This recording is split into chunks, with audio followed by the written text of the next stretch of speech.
વિદ્યાર્થી મિત્રો, આજે આપણે વાક્ય રચના વિશેની માહિતી મેળવીશું. વાક્ય એટલે શું?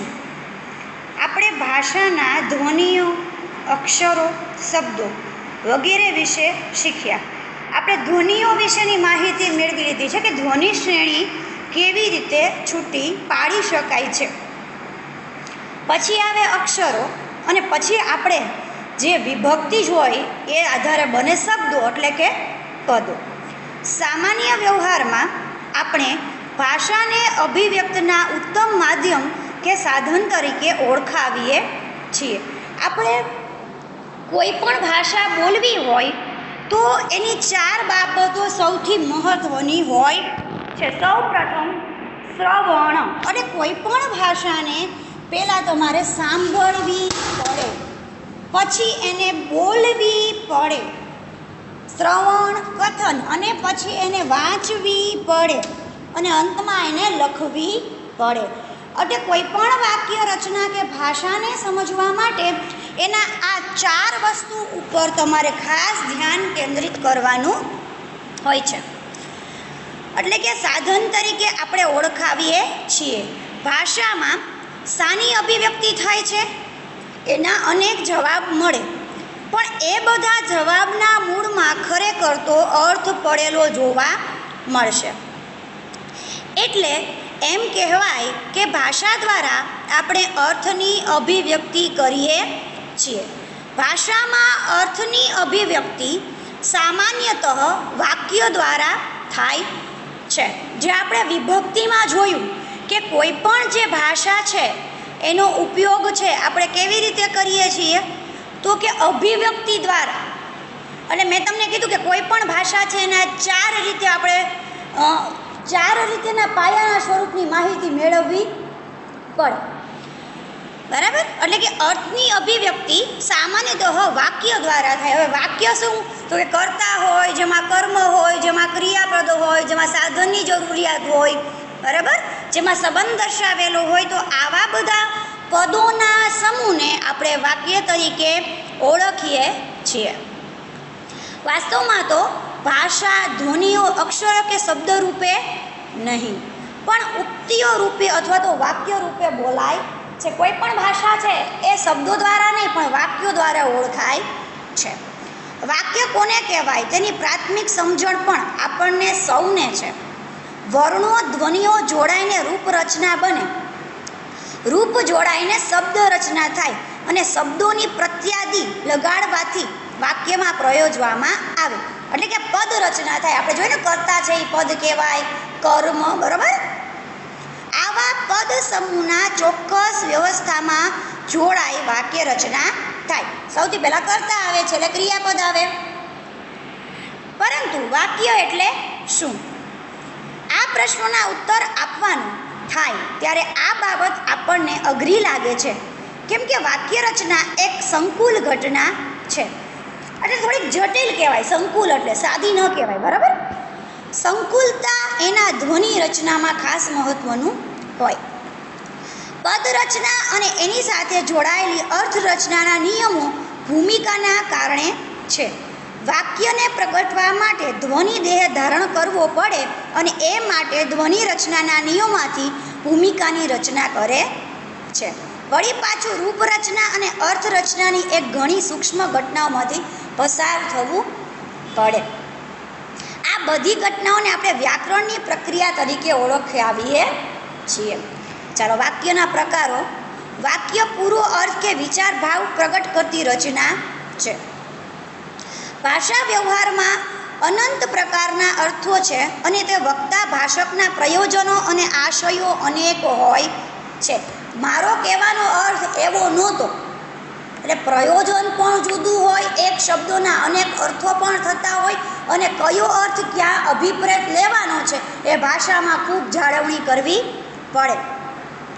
જેમ કે કહેવાનું, જણાવવાનું, આશ્ચર્ય દર્શાવવાનું, પ્રશંસા કરવાનું, વિનંતી કરવાનું, કામ કરવાનું, સૂચના આપવાનું, ધમકી આપવાનું, ઈચ્છા દર્શાવવાનું, સમજાવવાનું, માગવાનું, એમ યાદી ઘણી બધી લાંબી થઈ શકે છે.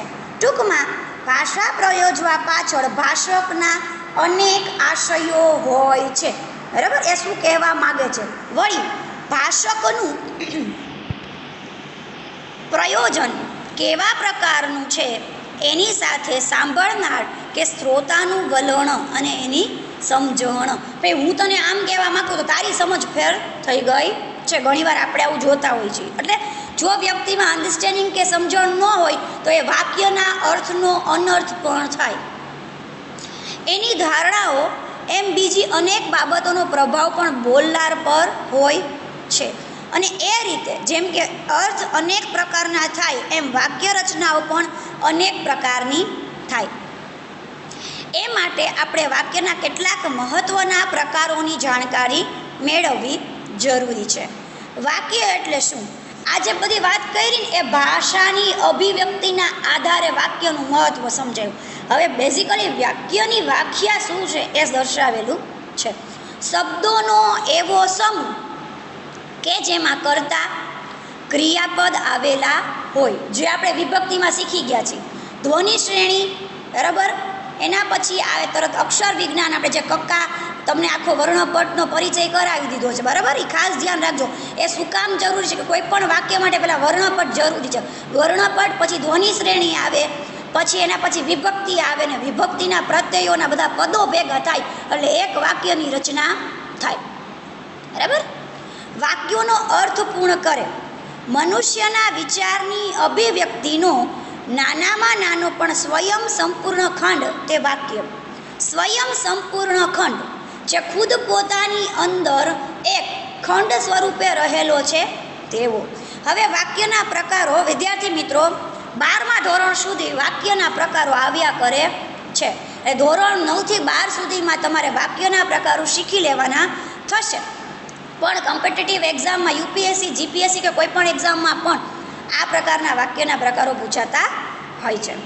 સૌથી પહેલાં કે વિધાન વાક્ય, જેને તમે અફર્મેટિવ કહો ઇંગ્લિશમાં, બરાબર, હકારાત્મક ને નકારાત્મક, નેગેટિવ, બરાબર.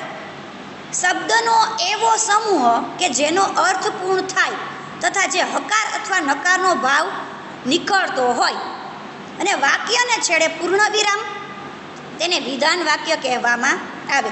કે એવા શબ્દોનો સમૂહ, વાક્ય એટલે એક શબ્દનો સમૂહ છે, બરાબર. આ ખાસ યાદ રાખજો કે એનો અર્થ એવી રીતે નીકળતો હોય કે જેના જવાબમાં આપણને હકાર મળે કાં નકાર મળે, બરાબર. અને અંતમાં શું આપેલું હોય? ત્યાં પૂર્ણ વિરામ, એટલે વાક્ય છે ત્યાં પૂર્ણ થતું હોય. ખાસ કરીને વિરામ ચિહ્નો શીખવાના રહેશે. દાખલા તરીકે, સત્ય એ જ પરમેશ્વર. સાચું છે? હા, માનવું પડે, બરાબર. ઈશ્વરને શોધવો હોય તો સત્યતામાં શોધવું, બરાબર. મગન કાકા પાણી પીવે છે. હા, પીવે છે. ના, નથી પીતા. હા અથવા ના, બરાબર. નકાર વાક્ય, જે વાક્યમાં સ્કીપ થઈ ગયું. સત્ય એ જ પરમેશ્વર આપણે વાત કરી. દીકરીને ગાય દોરે ત્યાં જાય. આ બધા સાદા વાક્યો કહેવાય. એમાં હકાર વાક્ય, જે વાક્યમાં હા એવો ભાવ નીકળતો હોય, નકાર પ્રશ્નાર્થ નથી, છેડે પૂર્ણ વિરામ આવે તેવા વાક્યને હકાર વાક્ય કહેવાય. રામજીભાઈ પત્ર લખે છે. આ તો લખતા હોય એટલે એને કીધું હોય કે રામજીભાઈ પત્ર લખે છે. મગન કાકા પાણી પીવે છે. નકાર વાક્ય, જે વાક્યમાં ના કે નથી જેવા શબ્દો રહેલા હોય, પ્રશ્નાર્થ કે ઉદ્ગાર ન આવે. વિદ્યાર્થી મિત્રો ખાસ ધ્યાન રાખજો. માત્ર શું આવે? પૂર્ણ વિરામ આવે. હાથીભાઈ દૂધ પી રહ્યા નથી. નો જ પીવે. મીરા નિશાળે જતી નથી. અત્યારે કોરોના છે એટલે નો જાય, બરાબર. ચાલો, પ્રશ્નાર્થ વાક્ય. સૌથી પહેલું તમે જોઈ લીધું છે વિધાન વાક્ય, જેમાં હકાર અથવા નકાર બંને આવે. પ્રશ્નાર્થ, ક્વેશ્ચન, બરાબર. જે વાક્યમાં પ્રશ્નનો ભાવ નીકળતો હોય, છેડે પ્રશ્નાર્થ ચિહ્ન આવેલું હોય તેવા વાક્યોને પ્રશ્નાર્થ વાક્ય કહેવામાં આવે છે. તમારું નામ શું છે? શું તમે પાગલ છો? બરાબર.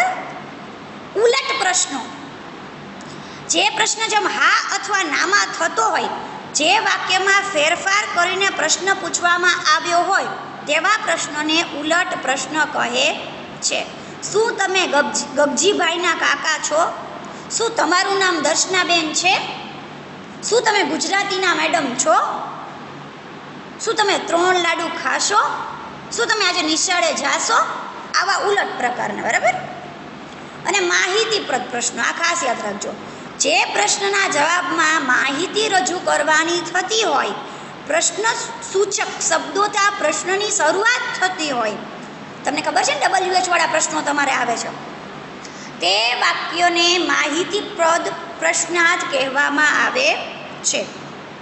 તમારું નામ શું છે? ગાંધીજીએ દાંડી કૂચ ક્યારે કરી હતી? તમારો જન્મ ક્યારે થયો હતો? તમે કયા શહેરમાં રહો છો? આ બધા માહિતીપ્રદ કહેવાય, બરાબર. ચાલો ત્રીજું, ઉદ્ગાર વાક્ય. જે વાક્યમાંથી લાગણી, આશ્ચર્ય, અહોભાવ કે નવાઈ રજૂ થતી હોય, વાક્યના છેડે ઉદ્ગાર ચિહ્ન હોય, તેવા વાક્યને ઉદ્ગાર વાક્ય કહેવામાં આવે છે. દાખલા તરીકે, અરે કેવો સુંદર મોર છે, અરે સૂતેલો સિંહ કેવો અદ્ભુત દેખાય છે, બરાબર. એટલે જે આ અરે જેવા વાક્યો છે જે આશ્ચર્ય રજૂ કરે, બરાબર, એની પાછળ તરત જ શું હોય? ઉદ્ગાર ચિહ્નની નિશાની હોય, બરાબર. આજ્ઞાર્થ વાક્ય. જે વાક્યમાં આજ્ઞાનો ભાવ નીકળતો હોય, ફરજિયાત પડે સૂચના અથવા આજ્ઞા આપવામાં આવી હોય, તેવા વાક્યને આજ્ઞાર્થ વાક્ય કહેવામાં આવે છે. તમે વાપરો છો ને કેન, કુડ ને મે, મસ્ટ ને માઇટ ને એવું બધું, બરાબર. તો તમને આપણે એમ કહેતા હોય કે મસ્ટ એટલે ફરજિયાતપણું જ્યાં દેખાડવાનું હોય, આજ્ઞા આપવામાં આવે. અવાજ બંધ એવું કહેવામાં આવે શિક્ષકો દ્વારા, એટલે શું છે? આજ્ઞા છે, ભાઈ અવાજ બંધ કરી દો, બહાર જા, ઊભો થા, બેસી જા, જવાબ આપ, આ બધી આજ્ઞાઓ છે, બરાબર. ઈચ્છાદર્શક વાક્ય. જે વાક્યમાંથી ઈચ્છા પ્રગટ થતી હોય, વિનંતી કે માગણીના સ્વરૂપની પ્રાર્થના કરવામાં આવતી હોય, તેવા વાક્યને ઈચ્છાદર્શક વાક્ય કહેવામાં આવે છે. કે આ વખતે દિવાળી સારી જાય તો સારું, એવી મારી ઈચ્છા છે, બરાબર. એટલે ઈચ્છાદર્શક કહેવાય, બરાબર. દિવાળી સારી જાય તો સારું. ભગવાન તમને જાજુ આપે, હે રામ સૌને સદબુદ્ધિ આપો. હવે વાક્ય થાય છે મહત્વના શરૂ. આ બધા વાક્યો તમારે પહેલાં આવી ગયા છે, બરાબર. સાદું વાક્ય. સાદું વાક્ય, સંયુક્ત વાક્ય અને સંકુલ વાક્ય, જે ધોરણ 8માં તમારે સ્વાધ્યાય પોથીમાં આવી ગયેલું છે ગુજરાતી ભાષામાં. ચાલો, સાદું વાક્ય. જે વાક્યમાં ફક્ત એક જ કર્તા ક્રિયાપદ આવેલો હોય, એક જ કર્તા હોય અને એક જ ક્રિયાપદ હોય અને ખુદ પોતે સ્વતંત્ર અસ્તિત્વ ધરાવતું હોય, તેવા વાક્યને સાદા વાક્ય તરીકે ઓળખાય છે. શું કીધું? કે એક જ કર્તા હોય, બરાબર, ક્રિયાનો કરનાર એક જ હોય. રામ વનમાં જાય છે, તો જવું છે એ શું બની જાય? ક્રિયાપદ. અને કર્તા કોણ બને? રામ, જે સ્વતંત્ર અસ્તિત્વ ધરાવ છે, જેમાં આપણને કંઈક માહિતી મળે છે, એ વાક્ય છૂટી જતું નથી. સીતા એક સવારે વનમાં બેઠા હતા. કોણ પૂછવાથી કરતા મળે? કોણ બેઠું હતું? તો કે સીતા બેઠા હતા, બરાબર. શું કરતા હતા? તો કે બેઠા હતા. તો શું પૂછવાથી શું મળે? ક્રિયાપદ મળે, બરાબર. ખાસ ધ્યાન રાખજો. એટલે કે સાદા વાક્યમાં શું હોય? જે પોતાનું ખુદ સ્વતંત્ર અસ્તિત્વ છે ધરાવે, તેને સાદા વાક્ય તરીકે ઓળખવામાં આવે છે, જેમાં એક જ કર્તા હોય અને એક જ ક્રિયાપદ રહેલું હોય. પછી વાત કરીએ સંયુક્ત વાક્ય. સ્વતંત્ર અસ્તિત્વ ધરાવતા, બંને પોતાના સમાન મોભો ધરાવતા હોય. એક વાક્ય બીજા વાક્ય ઉપર આધાર ન રાખતું હોય, ને, અને, પણ, છતાં, તેમ છતાં, અથવા, માટે, તેથી, કારણ કે જેવા સંયોજકોથી જોડાયેલા હોય, તેવા વાક્યોને સંયુક્ત વાક્યો કહેવામાં આવે છે. કે જેમાં બંને એક વાક્ય સાથે બીજું વાક્ય જોડાયેલું હોય, પણ બંને વાક્ય પોતાનું સ્વતંત્ર અસ્તિત્વ ધરાવતા હોય, બરાબર. એટલે એના ઉપર આધાર ન હોય. રામ વનમાં જાય છે અને સીતા વનમાં જાય છે. હવે હું વચ્ચેથી અને કાઢી લઉં છું, બરાબર. રામ વનમાં જાય છે, એક સ્વતંત્ર અસ્તિત્વ બન્યું. સીતા વનમાં જાય છે, એક સ્વતંત્ર અસ્તિત્વ. કોઈનો આધાર કોઈએ રાખવાનું નથી, એટલે અવલંબન નથી, આધાર નથી, ખુદ પોતાનું સ્વતંત્ર અસ્તિત્વ ધરાવે છે. એટલે કે અહીંયા અને શબ્દ બને છે. આકાશમાં વાદળા હતા અને વીજળી દેખાતી હતી. તો વાદળા પણ દેખાતા હોય ને વીજળી પણ દેખાતી હોય. બંને પદમાં પોતાનું સ્વતંત્ર અસ્તિત્વ રહેલું હોય, પણ બંને વાક્યો વચ્ચે કાંઈક જોડાતું હોય. એટલે અને, ને, કે, પણ, છતાં, અથવા, માટે જેવા સંયોજકો જેને જોડાણ કરે છે એને સંયોજકો કહેવાય. બરાબર, એને સંયુક્ત વાક્ય તરીકે ઓળખાય છે. હવે વધી આગળ. સંયુક્ત વાક્ય પછી સંકુલ વાક્ય. બરાબર, જે વાક્ય રચનામાં એક વાક્ય મુખ્ય હોય અને એના પર બીજું વાક્ય છે એ આધારિત હોય. જો સાદા વાક્યોમાં ખાસ ધ્યાન રાખજો, સાદા વાક્યની અંદર એક જ વાક્ય હોય જેમાં એક જ કર્તા હોય અને એક જ ક્રિયાપદ હોય. બરાબર, પછી વાત કરી સંયુક્ત વાક્યોની હોય, એમાં બે વાક્ય રહેલા હોય, બંને વાક્ય છે એ સ્વતંત્ર અસ્તિત્વ ધરાવતા હોય. બરાબર, અને જે ને, કે, છતાં પણ, તો પણ જેવા, જેથી, કારણ કે જેવા શબ્દોથી જોડાય, જેને સંયોજકો તરીકે ઓળખવામાં આવે. પછી જોઈએ સંકુલ વાક્ય. સાદું, સંયુક્ત અને સંકુલ આ હંમેશા ત્રણેય છે એ એકસાથે જ ઓળખી શકાય. બરાબર, તમે ધોરણ 8માં ભણી ગયા છો, તમને સમજાવેલું પણ હશે, છતાં પણ હું રિપીટ કરું છું. જે વાક્ય રચનામાં એક વાક્ય મુખ્ય હોય એના પર આધારિત અન્ય ગૌણ વાક્ય હોય. જો ખાસ યાદ રાખજો, સંયુક્ત વાક્યમાં બંને વાક્યો સ્વતંત્ર છે, એકબીજા ઉપર આધાર રાખતા નથી. સંકુલ વાક્યમાં એક જ વાક્ય મુખ્ય છે, બાકી બધા વાક્યો છે એ ગૌણ છે જે એકબીજા ઉપર આધાર રાખે છે. ખાસ યાદ રાખજો.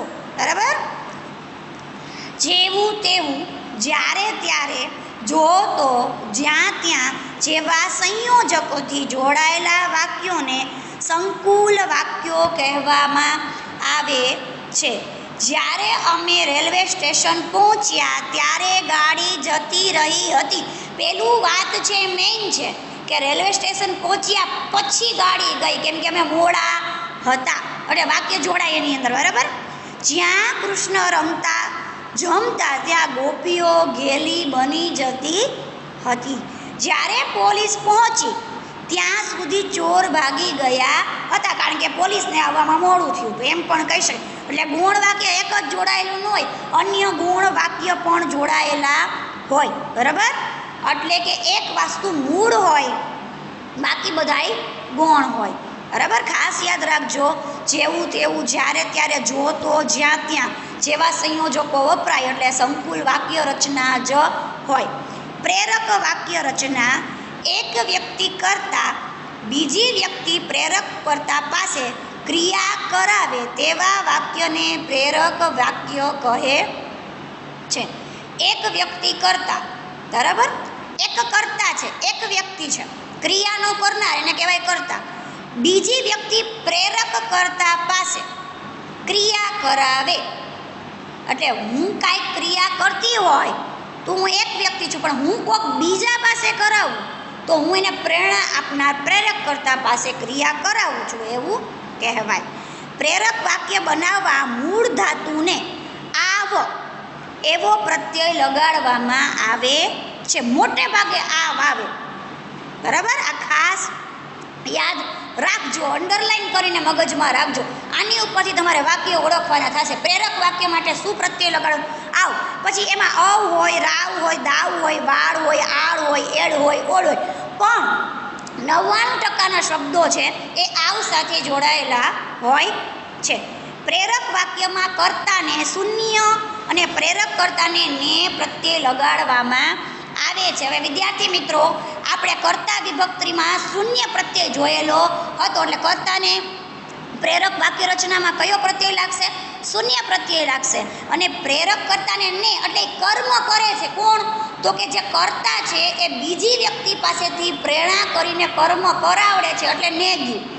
બરાબર, કર્મને શું લાગે? જીરો અને ને તમે લખેલું છે, તમને પાકું કરવા માટે આપી દીધું છે, બરાબર? આ ખાસ ધ્યાન રાખજો. પૂજા કવિતા લખે છે, આ સાદું વાક્ય છે.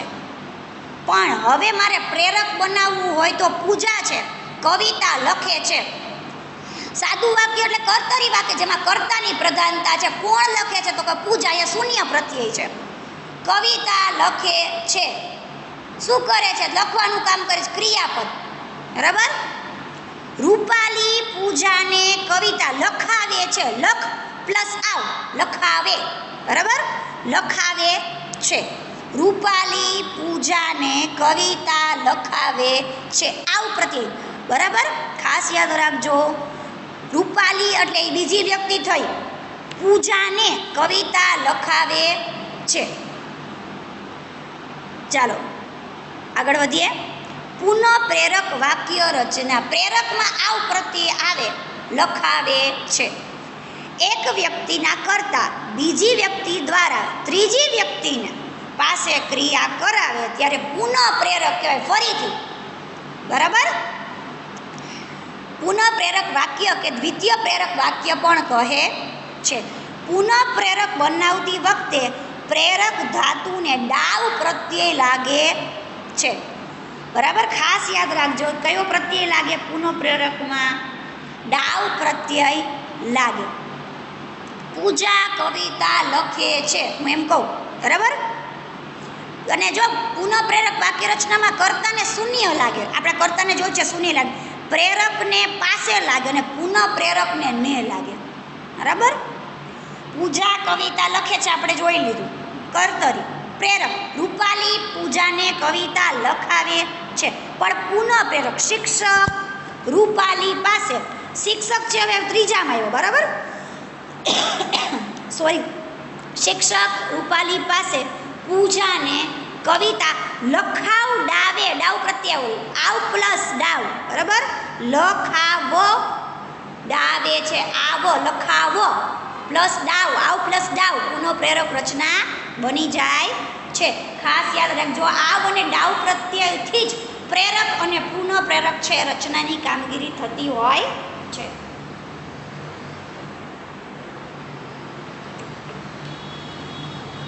આપણે હવે એનું કોષ્ટક છે એ જોઈ લઈએ, સાદી રચનાનું, એટલે થોડોક તમને આઈડિયા આવી જાય. સાદી રચના, પ્રેરક રચના અને પુનઃ પ્રેરક રચના.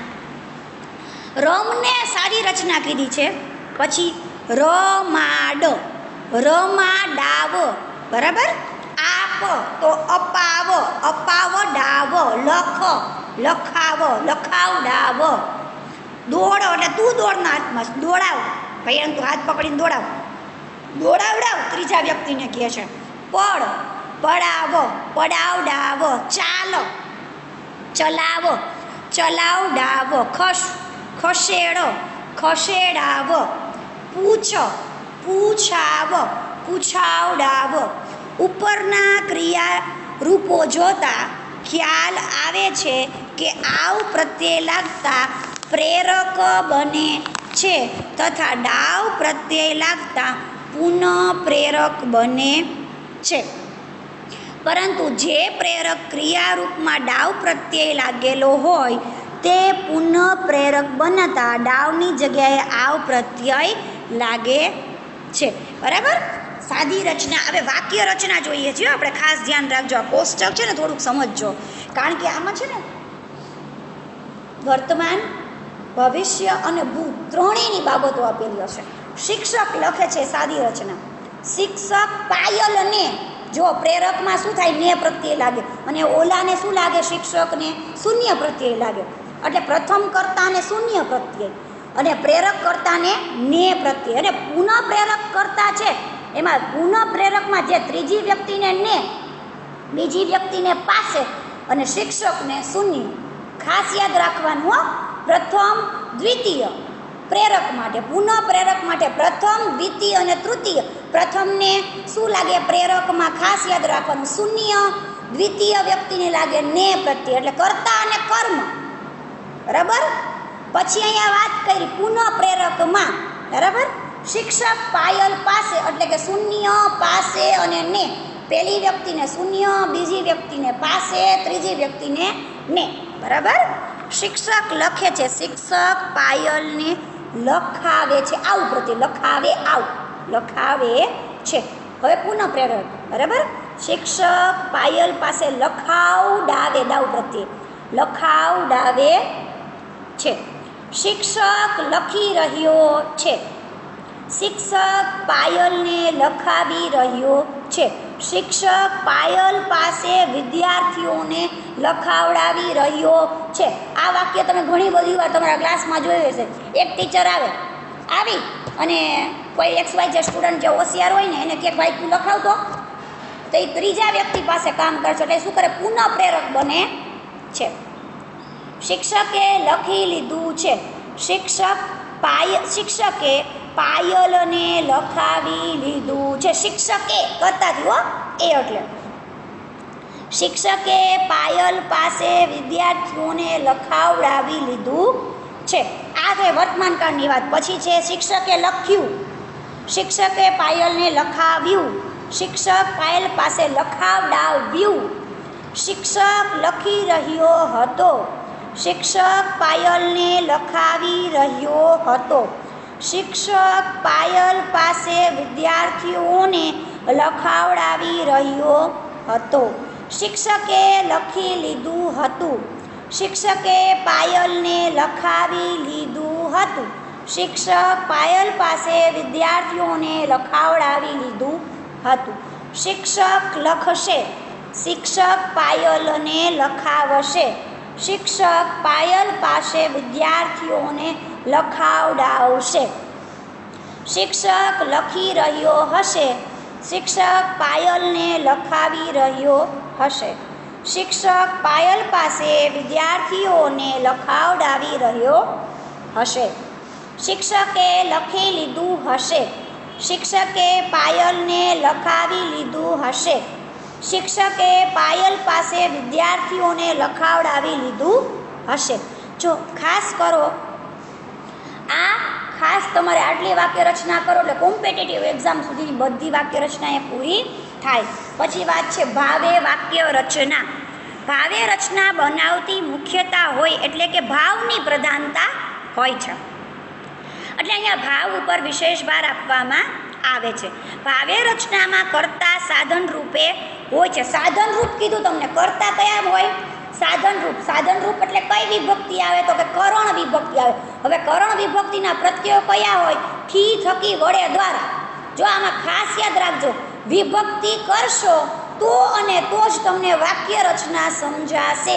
જો તમને વિભક્તિ નહીં સમજાય તો સાથે સાથે તમને વાક્ય રચના ક્યારેય પણ સમજાશે નહીં।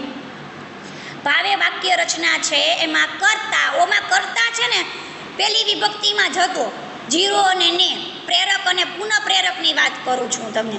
અહીંયા ભાવે વાક્ય રચનામાં ભાવની પ્રધાનતા હોય, એમાં કર્તા છે એને સાધન તરીકે ગણવામાં આવે એટલે એને ત્રીજો પ્રત્યય લગાડવામાં આવે, થી, થકી, વડે, દ્વારા। આ ખાસ યાદ રાખવાનું રહેશે। આ વાક્યમાં કોઈ કર્મ ન હોય, કોઈ કર્મ જોવા મળે નહીં। એટલે કે કોશાથી રડી પડાયું, હું એમ કહું કોશાથી, તો થી, થકી, વડે, કોશાથી, બરાબર, થી, થકી, વડે, કોશાથી રડી પડાયું, તો એમાં શું સાધનની જરૂર પડે? ના, કાંઈ જરૂર પડે નહીં। એટલે એમાં કંઈ કર્મ નથી, રડવું સ્વાભાવિક છે, સહજ છે। કોઈ આપણે રોતા હોય તો એ સાહજિક ઘટના છે, કોઈ કર્મ છે એ બને નહીં।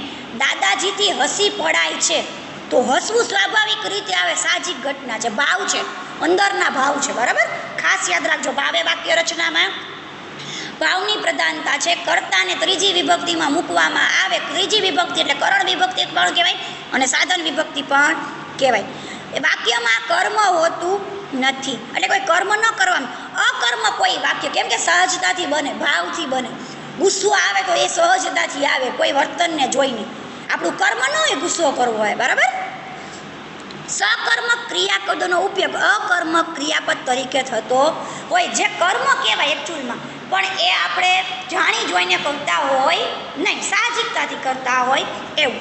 ભાવે રચનામાં ક્રિયાપદ નપુંસકલિંગ એક વચનમાં હોય। ખાસ સોરી વિદ્યાર્થી મિત્રો, 2 મિનિટ।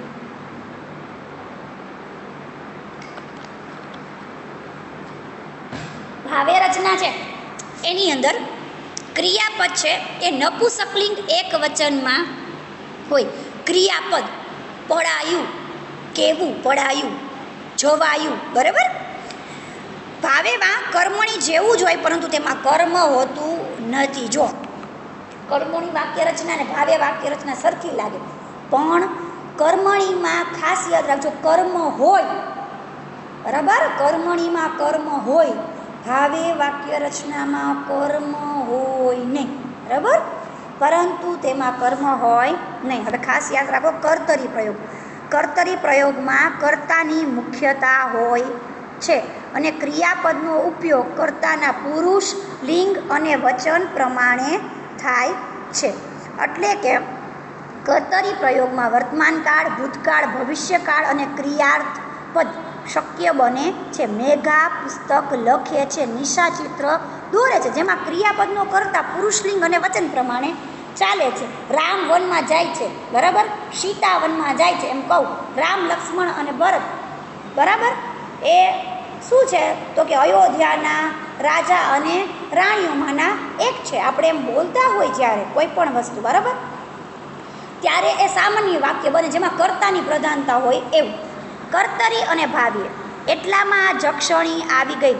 જક્ષણી આવી ગઈ એટલે એ આવી જાણી જોઈને, પણ એટલામાં જક્ષણીથી આવી જવાયું. તો આવી જવું એ સાચી ઘટના છે. આપણે કોકની વાત કરતા હોય અને કોક આવી જાય તો હર આવી ગઈ છે એમ બોલાય જાય.